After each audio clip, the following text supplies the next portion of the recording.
Hello, Bethel Park. You're never going to believe what I'm up to today. We're rescuing bees. Look at that swarm up there. We're here at Sunny Rose Ranch, and we are with beekeeper extraordinaire Chris Vario, and he is going to be going over how to rescue bees and safely transport them back to the hive. Sunny Rose Ranch is located in Jefferson Borough, and it's got its name because Chris's mom's name was Rose, and the nickname for his dad was Sunny. And Sunny Rose Ranch was born back in 1978. Let's go explore some bees.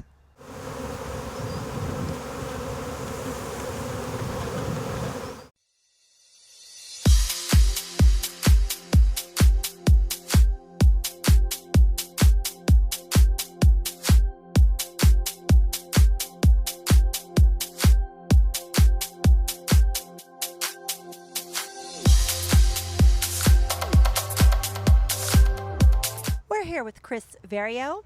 He is a beekeeper extraordinaire right here in the South Hills. Welcome, Chris. Thanks. Yes. Can you tell us a little bit about what it is that you do and what we have behind us? Well, I am a beekeeper here in Jefferson Borough, and behind us is an apiary. The apiary is a collection of honeybee hives that you can see in the background here that keep honeybees. How many honeybees would you say there are? There's probably anywhere from 50 to 70,000 in each one of those hives. And how many hives are there? Right lot. now, we're getting up to about 35 or 40. How did you get into the beekeeping business? I was always interested in honeybees since I was a little kid, and then about 10 years ago, I was going through physical therapy, and the therapist had some local honey for sale at his counter, and I told him I was always interested in keeping bees. Where did you get this? And he told me that one of his other customers was a beekeeper. So he introduced me to him, and the guy became my mentor, and from there I joined a couple beekeeping groups and took some classes on apiaculture at Penn State Extension, and it's kind of just been growing from there. So you actually harvest the honey? I do. You sell it? I do. Huh. And the honeycomb as well? The honeycomb as well, yes. Interesting. At like local farmer markets and things like that? There's probably about 9 local stores and restaurants between the South Hills and Really? Pittsburgh that you can pick up the products on, and also the Sunny Rose Ranch website. Huh. Very interesting. And you believe in preserving the bees? Well, yes. The integrity of the bee, the honeybee, and what it stands for. Yeah, it's important for people to know that honeybees are important to our food system, and they are very important because they pollinate fruits, vegetables, flowers, and when people see swarms of honeybees. Right now we're in honeybee swarming season, so when you see a swarm of honeybees, it's very important to call a beekeeper so they can come and relocate them and take them back to either their apiary or another outyard somewhere where they'll be able to continue to pollinate. Mm-hmm. And are the honeybees, are they at all endangered? I know a couple years ago on the news there was a shortage of honeybees, or there was endangerment of not enough honeybees to pollinate or something like that? Yeah, no, I wouldn't use the term endangered, but there is a decline in the populations of the honeybees, yes. Mm-hmm. Yeah, habitat loss, varroa mites that get into the hive that, if not treated properly, can kill the whole colony off, and then sometimes neonicotinoids and pesticides would be responsible. Yeah. So the next time that you at home see a honeybee, don't tramp on it, don't kill it, save the honeybees. And if you do see a swarm of honeybees or a bunch of honeybees around your home, call someone like Chris, and he will help you relocate those bees. He'll either bring them here or to another beekeeper in the area. That's right. Mm-hmm. Yeah. And you have a love for bees. Yes, absolutely. That stemmed from when you were young. Yes. And what are we looking at behind us here? So this is amazing. That right there is a swarm of honeybees. And what just happened was one of my hives over there swarmed. And what that means is that the colony that was living right there outgrew its living space. So the queen and maybe half the bees, maybe a third of the bees, decided that they were going to swarm off somewhere for another space to live in so they can continue to grow the colony. And right there, they just happened to land. So what happens now is their scouts will continue to go and look for another space to inhabit, and they'll only be there temporarily. And usually what you see is this in somebody's yard or on their bush, and then they panic and they don't know what to do, so they call an exterminator. Right. But what I want people to know is when you see this, you should call a beekeeper, because this is how honeybees land. You will only see honeybees in that formation like that. And you say it's just this time of year, what, late spring, early summer? This is the time of year where it's the most prevalent to happen.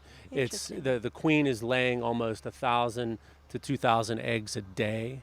So the bees are just multiplying, and they're running out of space in that hive, and that's a lot of times what causes them to swarm. Now, if you did look at something like this swarm in your backyard, I can see how you'd be scared. I could see how it'd be like something out of a horror movie, like, oh no, the bees are after me, they're coming out. But in actuality, you say that they're very docile creatures, Yes. and Yeah. that in this particular state, they're harmless, correct? They- Talk to us about that. They can sting you, but they're less likely to. Before they've left their original space, they've gorged themselves with honey.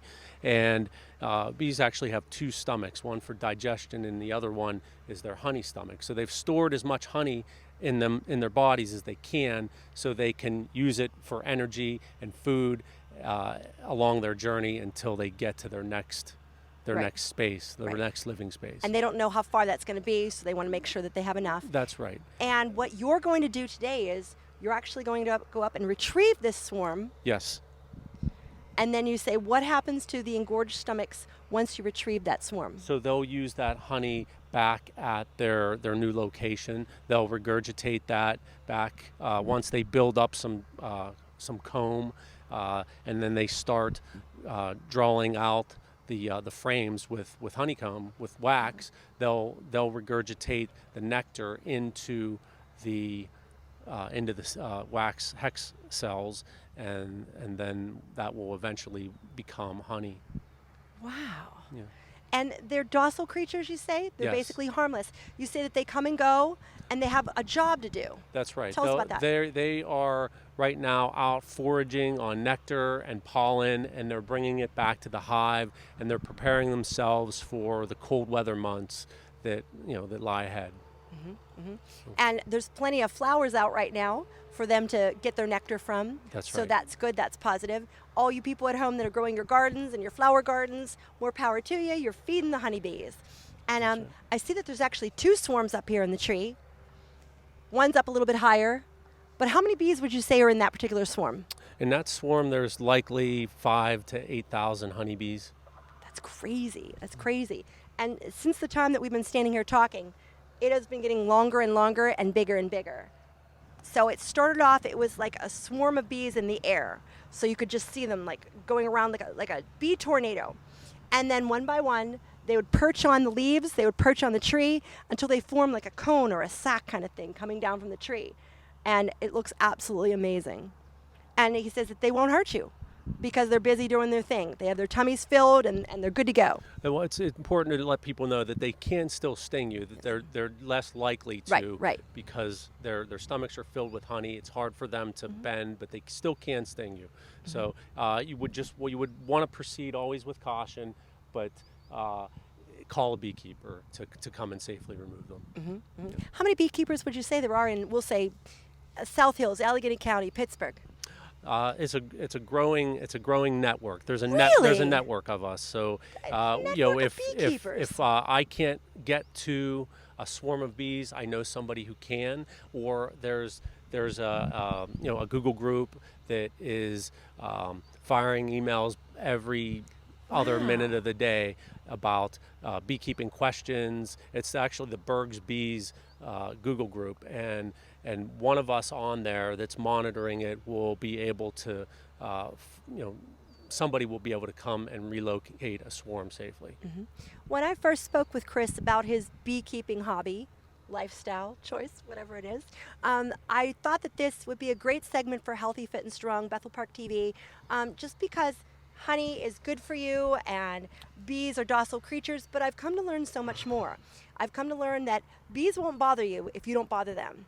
And I think what Chris wants to get more importantly across is if you see a swarm, they can be relocated. They can be transported to a safe place where they can then continue to do their honey functioning. The worst thing you could do is to exterminate a bee or get people in to kill the bees. We just want to relocate them to get them to a new home, right? That's right. That's a big message that you want to send across. Absolutely. Yeah, absolutely. Bees are our friends. So, Chris, you say that you had 10 calls regarding bee swarms in Yes. just the local area. Tell me what a local day, a day in the life of Chris would be. So during the swarm season, which is right now, usually between the months of late April through end of June, is honeybee swarming season. So the bees are in swarm mode, just like you see in the background here.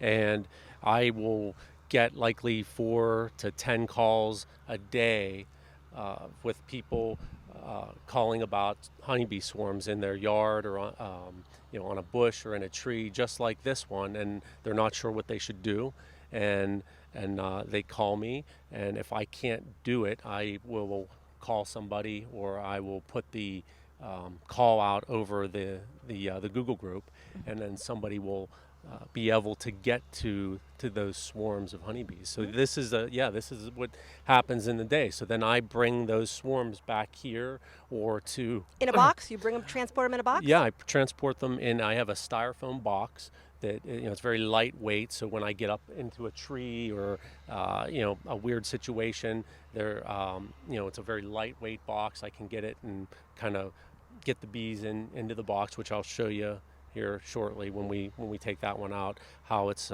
actually relocated and then transported to wherever it is that I'm taking them. So like a cooler box. It's like a Small cooler coolers. box. Yeah. How heavy would you say that's going to be That's once you bring it down? probably going to be maybe 7 to 10 pounds. 7 to 10 pounds of bees right there. Yeah. And tell me about the process of harvesting the honey. The process of harvesting honey, I harvest honey 2 times every year, a big harvest in the spring and then another big harvest in the fall. The honeybees will take in nectar from flowers. There's different flowers blooming at different times of the year. So there's primary nectar sources that are available to the honeybees depending on if we're in the spring or if we're in the fall season. So the spring season right now, black locust trees are going to be coming into bloom, and there's white flowers on the black locust trees, which the honeybees are drawn to and are likely to make a nice black locust crop from that, should the weather be right. Otherwise, everything else you'll see is wildflowers that are everywhere through western Pennsylvania. And then in the fall time, one of the primary nectar sources for honeybees is Japanese knotweed, which makes a very dark honey. And it is all along the creek beds and the river banks, and that's the primary nectar source for honeybees in the fall. So then you would go up, and those boxes over there, you can see there's different sizes of them. There's deeper, I do see. Yeah, there's deeper boxes, and then there's shallower boxes. The shallower boxes are called honey supers, and that is where the honeybees will store their excess or surplus honey. What? And that is the honey that I will harvest. The majority of the honey is actually in the bottom 2 boxes, which is where the weight of the honey is. But I only take the surplus. The rest is for stays in there for the bees. Wow. So there's 10 frames in each one of those boxes, and then I take them out of there. I have to remove the bees from them. There's a process of removing the bees with there's different methods. I use a fume board, and then so the frames of honey no longer have bees on them. And then I take those frames, I take them down to my extraction area where I cut the wax cappings off of the frames, and then I put it into a radial extractor, which holds 18 of those frames, and then that through centrifugal force spins the honey out of the combs and into a stainless steel drum, and then it gets filtered one time just to get all of large particles of wax or bee parts that are left out, and then I place it into food grade buckets, and then it is bottled and shipped off to wherever it's going. All right, Chris, let's go capture this swarm, put it back in the hive, and rescue some bees. Okay, I'm ready.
So we're going to light the smoker just so we have some smoke. Why don't you keep puffing that? Yes. Let's walk on over.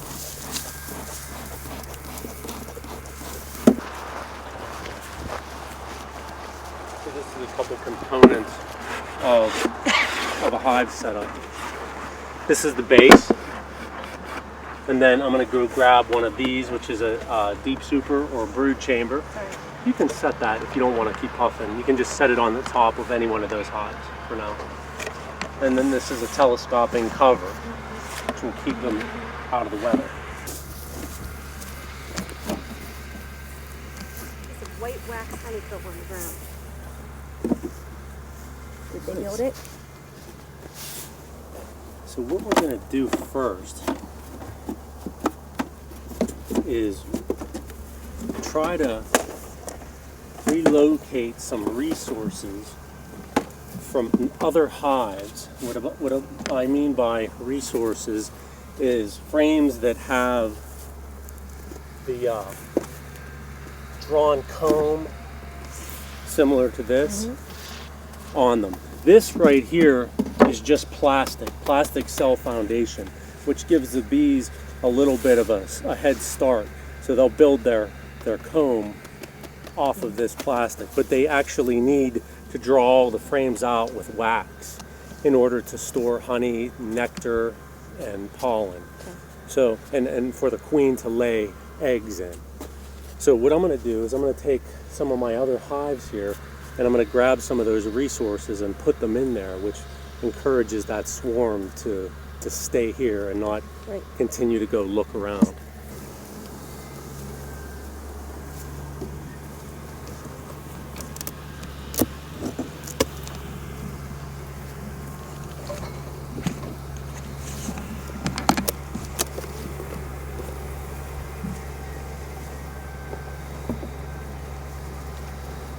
So you can show you. This top box I told you was the honey super, which is where the bees are storing excess honey, which you can see right now. That's all nectar in there. It's not capped yet. Once they cap it with beeswax, then it's ripe and considered ready to harvest. But right now it's just nectar, so they'll have to continue to fan it with their wings. They're still storing more of it, and then they'll eventually cap that over with a nice white sheet of wax, and then that will be harvested. It's still early in the spring though, so we're not ready to harvest yet. But we may see some that is already capped. What I'm going to do is go into these bottom boxes and pull resources from this hive to give to that swarm. once we get it. Now this is a frame of capped brood. This right here, all of these dark little hexes, a bee will eventually emerge out of. Okay, so right here, that is going to be that's a queen cell.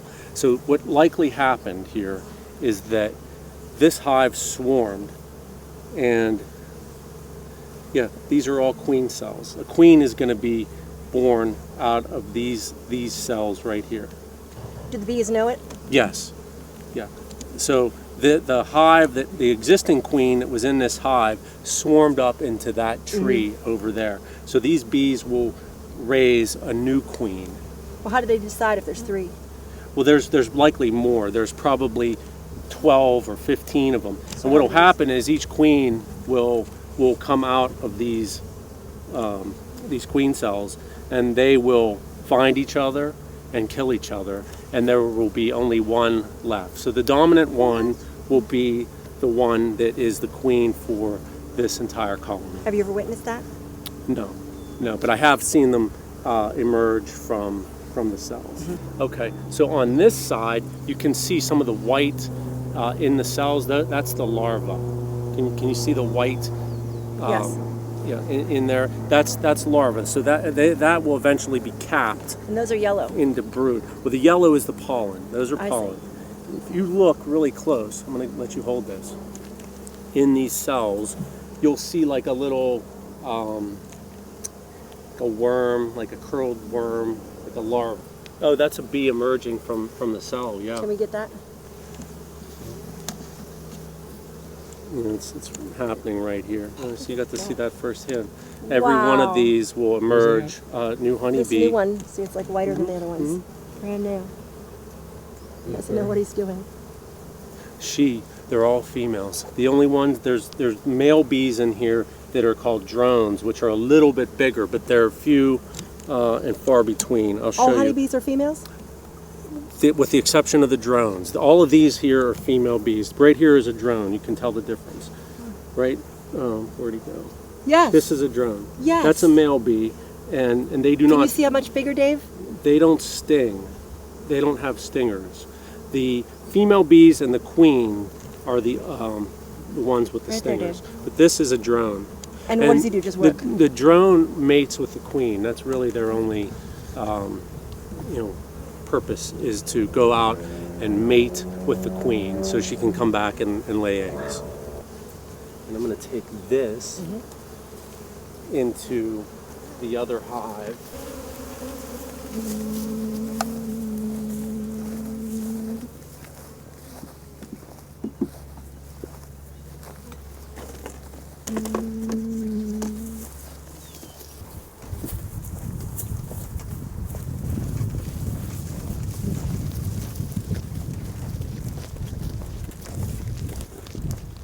These are what I typically take with me to relocate. These are styrofoam boxes. They call them nuke boxes.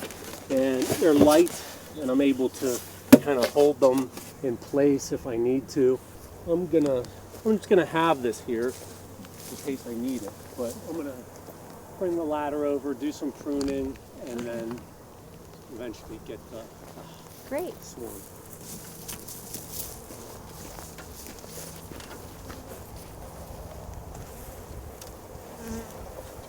Oh, right there is good. That's what I needed. Perfect. You can let that go. Okay.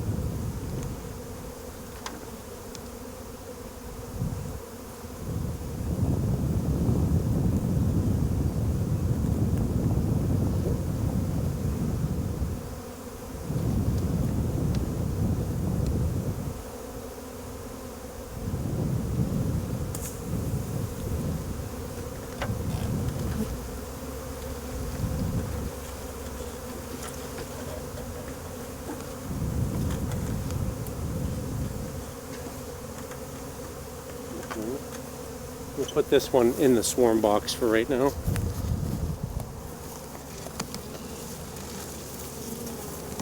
I'm just going to lay it gently there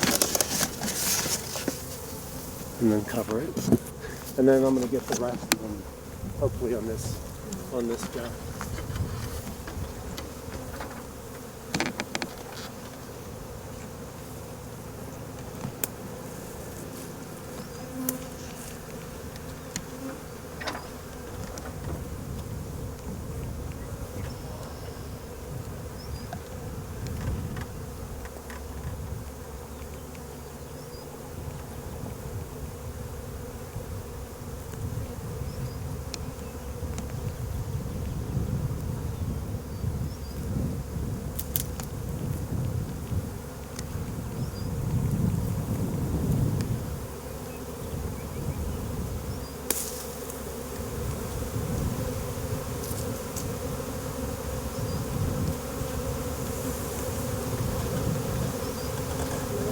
So the best thing we're going to do now is walk this up to the hive.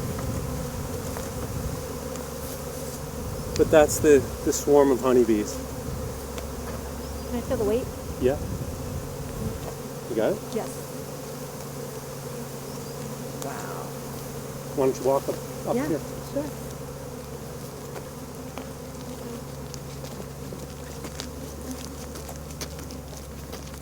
You must do every day with a hero.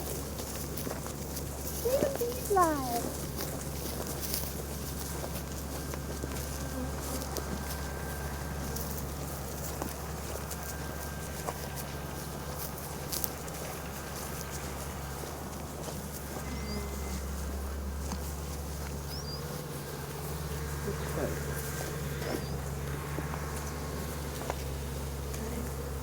All right, why don't you want to stand on my side? Yes. So what I'm going to do is I'm going to shake all of these bees into this box.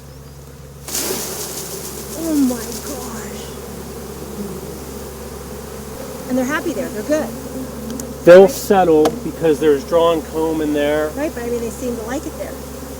They will. They'll just eventually settle completely in there. So when somebody calls me for a bee removal, this is what I try to do. I bring them here and put them in a hive and let them grow from what was probably 5,000 to 8,000 to hopefully by the end of winter maybe 20,000. That's amazing, Chris. I can't touch them, right? You can. Can I scoop them? Yes? You can. It's probably easier for them to get in, but yeah, you can absolutely swoop.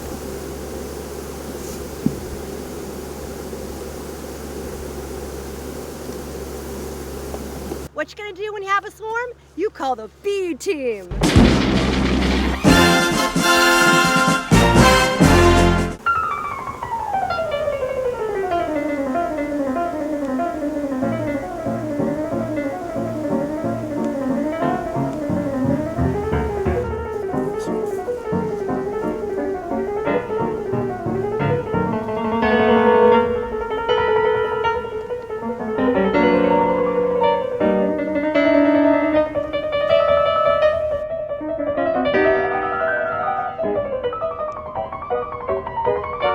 Bethel Park, thank you so much for joining me here at Sunny Rose Ranch, where it was very important to leave you with the message to please be careful and be courteous to those honeybees around you, because we really need them for the ecosystem around us.